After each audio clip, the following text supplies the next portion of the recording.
New block का ये कंपाइन, यहाँ पे ट्रैक्टर फंस गया है इधर साइड। फंस गया है खेत में और ये कंपाइन चल रही है।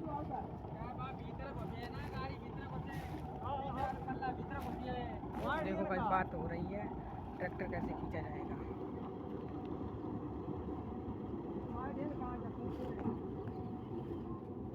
देखिए गाइस अब कंपाइन खींचने वाली है ट्रैक्टर को।